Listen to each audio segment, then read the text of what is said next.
यार, क्या मैं सच में इस दुनिया में बस एक इंसान जैसा तासीर बनने के लिए आया हूँ? मुझे तो एक पंच से आसमान को तोड़ना था, सबसे ऊपर उठना था। मैंने तो बस ग्रेजुएशन पार्टी में थोड़ी ज्यादा पी ली थी और जब आंख खुली तो मैं दूसरी दुनिया में था। कौन यकीन करेगा इस बात पर? अच्छा, पुनर्जन्म हुआ तो हुआ, पर क्या मुझे थोड़ा बेहतर शुरुआती पॉइंट नहीं मिल सकता था? जिस दुनिया में वो आया था उसका नाम ब्लू स्टार था। इसकी सभ्यता और टेक्नोलॉजी उसकी पिछली दुनिया से ज्यादा अलग नहीं थी, पर यहाँ दो चीजें ऐसी थीं जो पिछली समझ से परे थीं: खौफनाक जानवर, फेरोशियस बीस्ट्स और सुपर पावर्स। खौफनाक जानवर खून के प्यासे और भयंकर थे जो ब्लू स्टार पर तबाही मचा रहे थे, जबकि सुपर पावर्स इंसानियत की ताकत का जरिया थे जो उन्हें इन मॉन्स्टर्स से लड़ने में मदद करते थे। उसके दिमाग में जो यादें थीं, उसके मुताबिक उसका करंट शरीर अब भी हमारा एमसी ही कहलाता था। जोंग चोंग नंबर 2 हाई स्कूल का 12th ग्रेड का स्टूडेंट। आम से थोड़ा तेज चेहरा छोड़कर बाकी सब कुछ बिल्कुल साधारण था। यहाँ तक कि उसकी सुपर पावर भी सिर्फ ई रैंक की कमजोर बिजली थी। Super power? हमारा एमसी ने आहिस्ता से कहा, अपना सीधा हाथ उठाकर और चुटकी बजाकर। उसकी उंगलियों के बीच हल्की नीली बिजली चमकी और बुझ गई। अगर वो पुरानी दुनिया होती तो इतना ट्रिक ही लोगों को हैरान करने के लिए काफी था, पर ब्लू स्टार पर ये खास नहीं था। ब्लू स्टार पर सुपर पावर्स को कैटेगरीज में बांटा गया था: elemental, enhancement, mental, recovery, nature और स्पेशल। इस दुनिया में सब लोग 16 साल की उम्र में अपनी सुपर पावर जागृत करते थे और सुपर पावर यूजर्स कहलाने लगते थे। सुपर पावर्स सिर्फ टाइप से ही नहीं बल्कि क्वालिटी से भी बांटी जाती थीं। ब्लू स्टार के इवैल्यूएशन सिस्टम के मुताबिक सुपर पावर्स को 9 ग्रेड्स में रैंक किया गया था: SS, S, A, B, C, D, E, F। ज्यादातर लोग सिर्फ D या E रैंक की एबिलिटीज ही जागृत कर पाते थे। थोड़े ही लोगों में C या B रैंक तक पहुंचने की क्षमता थी, और जिन लोगों में A रैंक की पावर जागृत होती थी उन्हें किस्मत का धनी माना जाता था। समाज उनका पीछा करता था और एलीट स्टेटस दिया जाता था। SS या SS रैंक्स तो बेहद दुर्लभ थीं, जो कभी कभी कई सालों या दशकों में एक बार ही दिखती थीं। अभी हमारा एमसी अपनी क्लासरूम में बैठा था और नया लेसन शुरू हो चुका था। सामने खड़े थे एक आधेड़ उम्र के आदमी, क्लास 12A5 के homeroom teacher mister chain fan. 12 साल की पढ़ाई सब आज के लिए है, टीचर ने गंभीर होकर कहा। कॉलेज एंट्रेंस एग्जाम बस आने ही वाला है, फोकस रखो। जो लोग एकेडमिक ट्रैक ले रहे हैं वो रात में अपने पेन, नोटबुक और टेस्ट सप्लाईज चेक कर लें, और जो लोग मार्शल ट्रैक में हैं वो अपना कॉम्बैट गियर और हथियार तैयार कर लें। मैं आखिरी बार बोल रहा हूँ, मिलिट्री एग्जाम्स में मौत का खतरा होता है। जिनकी सुपर पावर D रैंक से कम है वो मार्शल ट्रैक ना लें। आज रात 9 बजे से पहले आप अपना चॉइस बदल सकते हैं। अगर कोई स्विच करना चाहता है तो आकर मुझसे मिले। जब वो बोल रहे थे तो टीचर की नजर हमारा एमसी पर पड़ी। हमारा एमसी मुस्कुराया। ऑफ कोर्स वो समझ गया कि टीचर का क्या मतलब था। आखिर क्लास 12A5 के स्टूडेंट्स में वो अकेला था जिसकी ई रैंक एबिलिटी थी और उसने मार्शल पाथ चुना था। पिछले डेटा के हिसाब से ज्यादातर स्टूडेंट्स जो मार्शल एग्जाम के दौरान मरे थे उनकी पावर्स D या उससे कम रैंक की थीं। हालांकि उसके पास सिर्फ ई रैंक एबिलिटी थी। हमारा एमसी के पिछले शरीर प्रीडिसेसर ने जिद से मार्शल पाथ चुना था और हमारा एमसी पूरी तरह से उस फैसले से सहमत था, क्योंकि मार्शल ट्रैक चुनने से उसके पास लड़ने का मौका था, अपनी किस्मत बदलने का मौका था। लेकिन अगर उसने पहला कदम ही नहीं उठाया तो वो सच में बस एक और आम इंसान बनकर रह जाएगा। जिस दुनिया में हमारा एमसी रहता था, यूनिवर्सिटीज 2 मुख्य प्रकार की थीं: एकेडमिक यूनिवर्सिटीज जो पढ़ाई पर फोकस करती थीं, और सुपर पावर यूनिवर्सिटीज जो लोगों को एक्स्ट्रा ऑर्डिनरी कॉम्बैट और सर्वाइवल एबिलिटीज में ट्रेन करती थीं। उसी हिसाब से नेशनल कॉलेज एंट्रेंस एग्जाम को भी 2 फॉर्मेट्स में बांटा गया था: एकेडमिक एग्जाम और martial exam. Academic exam simple था, रूम में बैठो और आंसर्स लिखो, लेकिन मार्शल एग्जाम बिल्कुल अलग जानवर था। कैंडिडेट्स को कॉम्बैट सूट पहनना पड़ता था, असली हथियार उठाने पड़ते थे, एक डेजिग्नेटेड टेस्ट जोन में जाना पड़ता था और खौफनाक जानवरों से जान जोखिम में डालकर लड़ना पड़ता था। उनका स्कोर इस बात पर निर्भर करता था कि उन्होंने कितने और किस लेवल के जानवर मारे। एकेडमिक या मार्शल ट्रैक में से चुनना हर स्टूडेंट पर निर्भर करता था, लेकिन एक जरूरी अंतर था: सुपर पावर जागृत करने के बाद भी कोई सिर्फ न्यूली अवेकन कहलाता था, अभी तक पावर का असली विल्डर नहीं। तीसरी ट्रेनिंग के बाद ही कोई न्यूली अवेकन से सच्चे सुपर पावर यूजर में बदल सकता था, कोई जो खौफनाक जानवरों से सीधा टक्कर ले सके। सुपर पावर यूजर्स को टियर 1 से टियर 9 तक रैंक किया गया था। हर टियर को लोअर, मिडिल और अपर स्टेजेस में बांटा गया था। लेकिन अगर कोई सुपर पावर यूनिवर्सिटी में एडमिशन पा लेता था और प्रोफेशनल ट्रेनर से प्रॉपर इंस्ट्रक्शन लेता था तो ये प्रोसेस बहुत तेजी से हो सकता था। इसीलिए कॉलेज एंट्रेंस एग्जाम इतना महत्वपूर्ण पल था। लेकिन हमारा एमसी फ्यूचर की चुनौतियों के बारे में सोचने से पहले उसे आज के भेदभाव से निपटना था जो लो रैंक्ड एबिलिटी के साथ आता था। एक मेल क्लासमेट पास आया, उसकी आवाज में तिरस्कार भरा था। टीचर ने पहले ही साफ साफ कह दिया, और तुम अब भी मिलिट्री एंट्रेंस एग्जाम देने पर अड़े हो। तुम ई रैंक पर फंसे हुए बॉटम टियर लूजर हो। अगर तुम सुपर पावर यूनिवर्सिटी के लिए अप्लाई करोगे तो स्कूल की इज्जत खराब करोगे। तुम्हें तो बस एकेडमिक एग्जाम देना चाहिए। कॉलेज के बाद किसी कंपनी में ज्वाइन हो जाओ और डेस्क जॉकी की तरह अपनी मामूली सी जिंदगी जियो। उस पल रूम के दूसरी तरफ से एक लड़की चिल्लाई, हुआंग तियान, मेरे दोस्त को तंग करना बंद करो। हुआंग तियान गुस्से में आया, पर ज्यादा टाइम डिबेट में बर्बाद नहीं करना चाहता था। उसने ठंडे ढंग से कहा, मैं कल एग्जाम में सबको दिखाऊंगा कि असली टॉप डॉग कौन है। जब वो पलटा तो आखिरी ताना मारा, तुम दोनों अपने आखिरी पल एंजॉय कर लो, वो लूजर तो टेस्ट में मरने वाला है। लड़की लिन टियान ने चिंता से हमारा एमसी को देखा। उसकी बात मत सुनो, उसने आराम से कहा, हर किसी की वैल्यू होती है। अगर तुम एकेडमिक ट्रैक पर स्विच भी कर लेते हो और शहर में रहते हो तो वो भी अच्छी जिंदगी है। हमारा एमसी खामोश रहा। इस दुनिया में उसके माँ बाप को मॉन्स्टर्स ने मार दिया था और वो कुछ नहीं कर पाया था। वो फिर कभी इतना बेबस महसूस नहीं करना चाहता था। उस रात हमारा एमसी अपने माँ बाप के छोड़े हुए घर वापस आया। एक छोटा घर और 1 मिलियन युआन से थोड़ा ज्यादा डेथ बेनिफिट्स। उसके अलावा उन्होंने उसके लिए कुछ नहीं छोड़ा था। तो जब वो फ्रंट डोर से अंदर गया तो वो अकेला था। पर खुशकिस्मती से अपनी पिछली जिंदगी में भी हमारा एमसी अनाथ था। वो अकेला रहने का आदी हो चुका था। उसके अलावा अब उसके पास ज्यादा जरूरी चीज पर फोकस करने के लिए थी। उसे ट्रेनिंग करनी थी, सिर्फ एग्जाम पास करने के लिए नहीं, बल्कि जिंदा रहने के लिए, खौफनाक जानवरों के खतरे से बचने के लिए। हर शहर को लेयर्स ऑफ प्रोटेक्शन से मजबूत किया गया था। High voltage electric grids, armed military units और सुपर पावर टास्क फोर्सेस, पर कुछ भी फुल प्रूफ नहीं था। कभी कभी कुछ शहर बीस्ट होर्ड्स के सामने गिर जाते थे, नुकसान बहुत ज्यादा होता था। हमारा एमसी कभी भी ऐसी आपदा के सामने बेबस खड़ा नहीं होना चाहता था। लेकिन उसकी ई रैंक पावर सिर्फ कुछ बेसिक ट्रेनिंग मूव्स के बाद खत्म हो जाती थी। वो 2 साल से एक स्पीयर की प्रैक्टिस कर रहा था, फिर भी उसकी स्किल लेवल अभी भी बिगनर टियर थी। हालांकि डी रैंक से नीचे वालों में मौत की दर साल दर साल बढ़ रही थी। क्या ये ट्रांसमाइग्रेशन पर्क्स वाली दुनिया नहीं होनी चाहिए थी? मेरा सिस्टम कहाँ है? चलो मुझे बचाओ, हमारा एमसी ने बेवसाई में बड़बड़ाया। और जैसे ही उसने बोलना बंद किया, एक मैकेनिकल आवाज अचानक उसके दिमाग में गूंजी, system activating, system successfully activated, issuing beginner package, beginner package issued successfully. क्या आप इसे अभी क्लेम करना चाहेंगे? अपने सर में आवाज सुनकर हमारा एमसी की आंखें तुरंत खुल गईं और उसका मुंह हैरत से खुला रह गया। सिस्टम? सच में एक सिस्टम है? पहले शॉक के बाद खुशी की लहर आई। एक ट्रांसमाइग्रेटेड इंसान होने के नाते वो अच्छी तरह जानता था कि सिस्टम का क्या मतलब है। ये किस्मत बदलने और शिखर तक पहुंचने का मौका था। खुद को शांत करने के लिए गहरी सांस लेते हुए हमारा एमसी तुरंत रिवॉर्ड क्लेम करने के लिए नहीं दौड़ा। इसके बजाय उसने दिल ही दिल में पूछा, बिगनर पैकेज में क्या है? 200 एबिलिटी पॉइंट्स और एक S rank ability violet sky divine thunder. हमारा एमसी को लगा जैसे उसके दिमाग में बिजली का झटका लगा हो। उसकी आंखें चमक उठी और उसकी सांस तेज हो गई। उसे अभी तक ये पता नहीं था कि एबिलिटी पॉइंट्स क्या हैं, लेकिन एस रैंक एबिलिटी का मतलब वो अच्छी तरह जानता था। ये पूरे ब्लू प्लैनेट पर सबसे दुर्लभ एबिलिटीज में से एक थी। वाह जैसी मेजर नेशन में 4 साल लग जाते थे जब एक नया एस रैंक एबिलिटी यूजर सामने आता था। एस रैंक एबिलिटीज वाले लोग जब तक वो समय से पहले मर नहीं जाते थे, वो नियंत्रण करने के लिए उठेंगे, एक बेमिसाल शक्ति बनेंगे।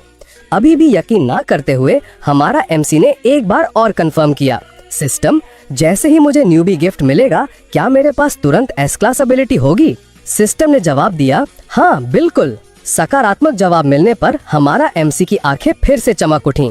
एक एस रैंक एबिलिटी, उसकी किस्मत बदलने का मौका आ चुका था। अपने दिमाग में चमकते नीले वर्चुअल इंटरफेस को देखते हुए हमारा एमसी ने और देरी नहीं की। उसने क्लेम बटन को जोर से दबा दिया।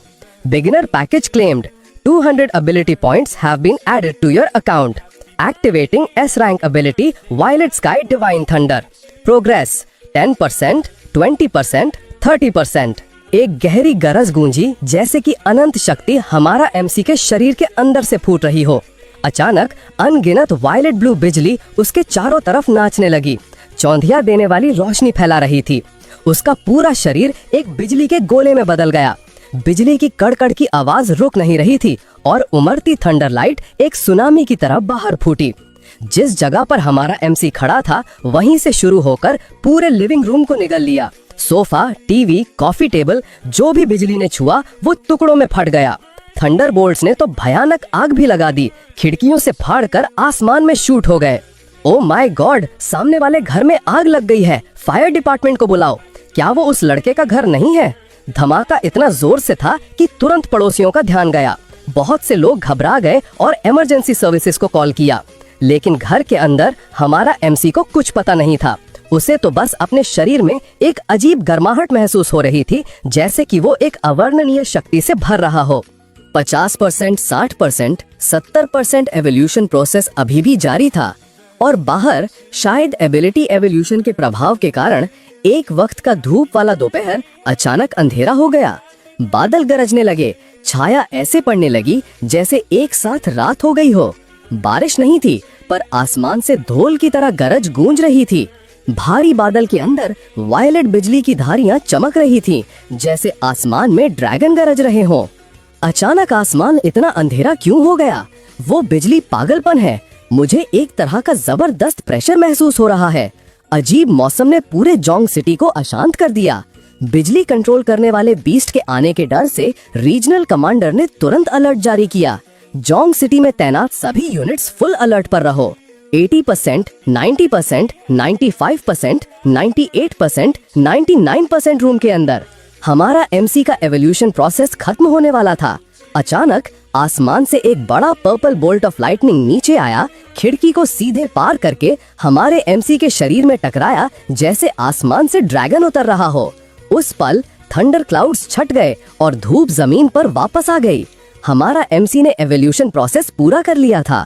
उसकी एबिलिटी 100% सिंक्रोनाइजेशन पर पहुंच गई थी। हमारा एमसी के शरीर के चारों तरफ की बिजली धीरे धीरे पीछे हट गई, जैसे जवार पीछे हटता है। धीरे धीरे उसके अंदर एब्जॉर्ब हो गई। एक लंबे पल के बाद हमारा एमसी ने धीरे से अपनी आंखें खोली। उसकी पुतलियों में एक ठंडी पर्पल स्पार्क चमकी। एबिलिटी सक्सेसफुली इवॉल्व हो चुकी थी। हमारा एमसी का पूरा शरीर शक्ति से छलक रहा था। स्वाभाविक रूप से उसने अपना सीधा हाथ उठाया। एक ही सोच से अनगिनत पर्पल बिजली उसकी बाह के चारों तरफ फूट पड़ी। पहले की कमजोर नीली सफेद स्पार्क से अलग ये पर्पल बोल्ट्स एक प्राइमल वायलेंट ऑरा ले जा रहे थे, ऐसा कि लोगों को सिर्फ महसूस करने से ही कंकनी छूट जाए। ये थी एस रैंक एबिलिटी की असली ताकत, वायलेट स्काई डिवाइन थंडर। हमारा एमसी की आंखों में एक तेज रोशनी चमकी। वो महसूस कर सकता था अगर इनमें से एक भी बिजली का बोल्ट किसी असली इंसान से टकरा जाता तो वो सिर्फ इलेक्ट्रोक्यूट नहीं करता, वो उन्हें राख में बदल देता। लेकिन इतना हंगामा शायद थोड़ा ज्यादा हो गया था। मुस्कुराते हुए हमारा एमसी ने अपने चारों तरफ की इलेक्ट्रिक करंट को वापस ले लिया और डेवास्टेटेड लिविंग रूम को देखते हुए अपना सर खुजलाया। शुक्र है उसने म्यूटेशन प्रोसेस के दौरान कुछ गड़बड़ नोटिस की थी और समय पर पावर को रोक लिया था, वरना सिर्फ लिविंग रूम ही नष्ट नहीं होता। अपनी शिकायतों के बावजूद हमारा एमसी अंदर से बहुत खुश था। आखिर एबिलिटी जितनी ज्यादा स्ट्रॉन्ग होगी, फ्यूचर पोटेंशियल उतना ही ज्यादा होगा, है ना? स्टार्टर पैकेज से वो 200 एबिलिटी पॉइंट्स अभी भी बाकी थे। उनका इस्तेमाल किस लिए हो सकता था? जैसे ही ये सोच उसके दिमाग में आई, सिस्टम नोटिफिकेशन उसके सर में गूंजी। एबिलिटी पॉइंट्स फेरल बीस्ट को एलिमिनेट करके कमाए जा सकते हैं। इनका उपयोग आपकी रैंक लेवल अप करने और आपकी स्किल्स को एनहांस करने के लिए किया जा सकता है। आप अपने करंट पॉइंट्स और अपग्रेड ऑप्शंस सिस्टम इंटरफेस में देख सकते हैं। जैसे ही सिस्टम ने समझाया, हमारा एमसी तुरंत समझ गया। एबिलिटी पॉइंट्स तो गेम्स में एक्सपीरियंस की तरह थे, मॉन्स्टर्स मारो और लेवल अप करो। ये एक सिंपल मैकेनिक थी पर बेहद असरदार। उसकी होंठ के कोने पर एक आत्मविश्वास भरी मुस्कान आ गई और उसने तुरंत अपना स्टेटस स्क्रीन खोला। नेम हमारा MC, rank awakened, ability violet sky divine thunder, physique 121, vital energy, spirit 140 hertz, skills spear technique basic, thunder flash wind breaker basic, ability points 200। Interface छोटा और सीधा था और प्लस साइंस बता रहे थे कि किन एट्रीब्यूट्स को अपग्रेड किया जा सकता है। स्टेटस पैनल को देखते हुए ये साफ था कि 200 एबिलिटी पॉइंट्स या तो उसके कोर स्टैट्स को बूस्ट करने में खर्च किए जा सकते हैं या उसकी स्किल्स को एनहांस करने में। तो सबसे अच्छा इन्वेस्टमेंट क्या होगा? कुछ सेकंड्स के विचार के बाद हमारा MC ने अपना फैसला लिया। कल फिजिकल कॉम्बैट एंट्रेंस एग्जाम था। उसे इन पॉइंट्स को अच्छी तरह से इस्तेमाल करना था ताकि उसकी कॉम्बैट पावर ज्यादा से ज्यादा हो। फिजिक और स्पिरिट सबसे आवश्यक नींव थे। चाहे मार्शल स्किल्स का इस्तेमाल करना हो या एबिलिटीज को कंट्रोल करना हो, दोनों एट्रीब्यूट्स क्रिटिकली इम्पोर्टेंट थे। उस सोच के साथ उसने 200 एबिलिटी पॉइंट्स को बराबर बांट दिया, 100 फिजिक में और 100 स्पिरिट में, और फिर कमांड सिस्टम को दिया एलोकेट द पॉइंट्स। जैसे ही उसने सिस्टम पैनल पर प्लस साइन पर क्लिक किया, एक तेज शक्ति उसके शरीर में अचानक फूट पड़ी। शक्ति एक माइटी रिवर की तरह बहती थी, उसकी नसों में तेज रफ्तार से दौड़ रही थी। उसके तुरंत बाद उसकी सोच भी ज्यादा तेज और फोकस्ड हो गई। हमारा MC ने फिर अपनी बाह घुमाई, इधर उधर घूमा और कुछ बेसिक पंचेस मारे ताकि अपनी ताकत में चेंजेस को महसूस कर सके। उसने तुरंत महसूस किया कि violet heaven divine thunder ability पर उसका कंट्रोल भी काफी बेहतर हो गया था। आखिर सुपरनैचुरल एबिलिटीज अब भी एक इंसान की फिजिकल और मेंटल एट्रीब्यूट से पैदा होती थीं। जब ये दो स्टैट्स बढ़ते हैं तो एक की एबिलिटीज की शक्ति भी बढ़ती है। अपनी मुट्ठियां भींचते हुए और अपने खून की नसों में शक्ति को महसूस करते हुए, हाथों में वायलेट थंडर की कड़कड़ के साथ हमारा MC सैटिस्फैक्शन में सिर हिला रहा था। उसकी नजर फिर से सिस्टम पैनल पर वापस आई। Physique 141, strength spirit 160 hertz. उसके दोनों बेस स्टैट्स 20 पॉइंट से बढ़ गए थे, जिसका मतलब था कि हर एक एबिलिटी पॉइंट को 0.2 स्ट्रेंथ या 0.2 स्पिरिट हर्ट्ज में बदला जा सकता था। कन्वर्जन रेट थोड़ा कम था, पर ये बिना किसी साइड इफेक्ट्स के डायरेक्ट अपग्रेड था। ये बस दुख की बात थी कि न्यूबी गिफ्ट पैक में सिर्फ 200 एबिलिटी पॉइंट्स थे। अगर और होते तो वो और भी स्ट्रॉन्ग हो सकता था, लेकिन उसकी करंट ताकत के साथ एबिलिटी यूजर्स के लिए यूनिवर्सिटी एंट्रेंस एग्जाम पास करना आसान होगा। यूज पता नहीं था कि जोंगुन प्रोविंस में 7 लाख एप्लीकेंट्स के बीच वो कहाँ रैंक करता था, पर उसे विश्वास था कि वो टॉप एलीट टियर में पहुंच सकता था। आखिर इस साल मार्शल साइंस एग्जाम देने वाले बहुत से स्टूडेंट्स को बचपन से ही प्रोफेशनल इंस्ट्रक्टर्स ने ट्रेन किया था और उनके पास सच में भयंकर ताकत थी। एक अनाथ होने के नाते हमारा MC एजुकेशन और रिसोर्सेज के मामले में मुकाबला नहीं कर सकता था, पर उसके पास कुछ था जो वो जीनियस कभी नहीं पा सकते थे, एक genuine S rank ability. Exam के बारे में और ज्यादा सोचे बिना उसने अपनी नई ताकत को टेस्ट करने के लिए मार्शल ट्रेनिंग हॉल जाने का फैसला किया। तभी तेज खटखट की आवाज रूम में गूंजी, जोर से और अचानक। हमारा MC रिएक्ट भी नहीं कर पाया। दरवाजा धड़ाम से खुल गया, दीवार से जोर से टकराकर तेज आवाज हुई। ऑरेंज यूनिफॉर्म्स में लोगों का झुंड अंदर दौड़ा, पानी के होज लिए हुए, जैसे वो एक भड़कती आग में घुसने वाले हों। जब उन्होंने देखा कि आग बिल्कुल नहीं थी, सिर्फ एक यंग मैन शांति से रूम के बीच में खड़ा था, जैसे कुछ हुआ ही नहीं था। पूरी फायर स्क्वाड हैरान में जम गई। उन्होंने तुरंत दरवाजा तोड़ने के लिए माफी मांगी, समझाया कि उन्हें एक रिपोर्ट मिली थी कि इस अपार्टमेंट में आग लग गई है। फायर फाइटर्स के अचानक आने पर हमारा MC ने जल्दी से समझाया कि उसके पास लाइटनिंग टाइप एबिलिटी है और ट्रेनिंग के दौरान उसने गलती से कुछ एबनॉर्मल फिनोमेना शुरू कर दिया था, पर अब सब कंट्रोल में था। टीम ने अपार्टमेंट का तेज इंस्पेक्शन किया और कंफर्म किया कि कोई खतरा नहीं था। वो जाने की तैयारी करने लगे। उनमें से एक ने तो उनके तोड़े हुए दरवाजे को ठीक करने का प्रस्ताव भी दिया।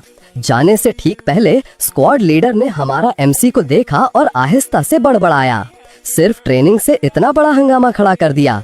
आजकल के बच्चे भी क्या चीज हैं। फायर स्क्वाड के जाने के बाद हमारा एमसी ने ट्रेनिंग हॉल जाने के लिए अपना गियर तैयार करना शुरू कर दिया। बाहर इस घटना के कारण एक छोटी भीड़ जमा हो गई थी। जैसे ही उन्होंने उसे देखा, कोई चिंता से पास आया। शिया मिंग, उस आग से सब ठीक है? मैं ठीक हूँ अंकल यांग, मैंने उसे कंट्रोल कर लिया था। अच्छा हुआ, तुम फिर से ट्रेनिंग के लिए जाने वाले लग रहे हो। हाँ सर, एग्जाम से पहले बस थोड़ी और प्रैक्टिस। इतनी लगन? कॉलेज एंट्रेंस एग्जाम कल है और तुम अब भी ट्रेनिंग के लिए जा रहे हो? हमारा एमसी रेजिडेंशियल कॉम्प्लेक्स से बाहर निकला, बस पकड़ी और फिर सबवे से ट्रांसफर किया। आखिर में वो एक मॉडर्न हाई राइज बिल्डिंग के सामने रुका। अवेकेंड से पूरे सुपर पावर यूजर तक आगे बढ़ने के लिए फिजिकल और मेंटल एट्रीब्यूट्स दोनों की ट्रेनिंग आवश्यक थी। सिर्फ ऐसी ट्रेनिंग के माध्यम से ही कोई अपनी एबिलिटीज की असली क्षमता को पूरी तरह से बाहर निकाल सकता था। लेकिन हर फैमिली अपने बच्चे के लिए एक प्राइवेट ट्रेनिंग रूम बनाने का खर्च नहीं उठा सकती थी। इसीलिए मार्शल आर्ट्स जिम्स जो ट्रेनिंग और फैसिलिटीज में विशेषज्ञ थे, हर जगह खुलने लगे। उनमें से पूरे ग्रेट शॉ नेशन में सबसे प्रोमिनेंट थे थंडरक्लैप मार्शल हॉल और वायलेंट बेयर मार्शल हॉल, दो बड़े फ्रेंचाइजेज जिनकी ब्रांचेस देश के लगभग हर शहर में थीं। इन दो मशहूर नामों के अलावा जैंग सिटी में ही 100 से ज्यादा प्राइवेटली ओन्ड मार्शल हॉल्स थे, अलग अलग साइजेस के। लेकिन सिर्फ थंडरक्लैप मार्शल हॉल ही हाई स्कूल स्टूडेंट्स को फ्री एक्सेस देता था। इसी कारण हमारा एमसी ने हमेशा थंडरक्लैप को अपना ट्रेनिंग ग्राउंड चुना था। इस वक्त मार्शल हॉल के एंट्रेंस पर लोगों की भीड़ थी, हथियार लिए हुए अवेकेंड इंडिविजुअल से लेकर पूरी तरह क्वालिफाइड एबिलिटी यूजर्स तक। जैसे ही वो अंदर गया, हमारा एमसी सीधे तीसरी मंजिल की तरफ गया, वो एरिया जहां वो सबसे ज्यादा आता था। और लॉबी में कदम रखते ही उसने तुरंत एक जाना पहचाना चेहरा देखा। ये एक लड़की थी, लगभग 1.7 मीटर लंबी, एक खूबसूरत फिर भी ठंडे एक्सप्रेशन के साथ और एक एयर ऑफ एलिगेंस। उसके पास कोई हथियार नहीं था, बस एक सिंपल एवरीडे आउटफिट पहना हुआ था। उसके लंबे पतले पैर एक नीली स्कर्ट के नीचे एक्सपोज हो रहे थे, इतने गोरे कि आंखों को चौंधिया देते थे। उसके चारों तरफ कुछ स्टाइलिशली ड्रेस लड़के और लड़कियां थीं, सब में एक हॉटी प्रेजेंस थी। साफ तौर पर आम लोग नहीं थे। हमारा एमसी मुस्कुराया और लड़की को ग्रीट किया। सिस्ची, तुम भी थंडरक्लैप मार्शल हॉल आई हो। तांग यी, उसकी बायोलॉजिकल आंट की बेटी, भी उसकी तरह 12th ग्रेड में थी, बस कुछ महीने बड़ी। हालांकि दोनों के रिश्ते कभी खास क्लोज नहीं रहे थे। हमारा एमसी को वहां देखकर तांग यी एक पल के लिए रुक गई, फिर हल्के से सिर हिलाया। मैं यहाँ बस कुछ दोस्तों के साथ आई हूँ। अच्छा, मैं तुम्हें परेशान नहीं करता हूँ, तुम अपना। हेलो व्हाट्सएप गाइस, इस वीडियो को अगले यहाँ पर समाप्त करते हैं क्योंकि इस एपिसोड यहीं पर ही खत्म होता है। फिर मिलेंगे नेक्स्ट एपिसोड में। अभी के लिए बाय बाय।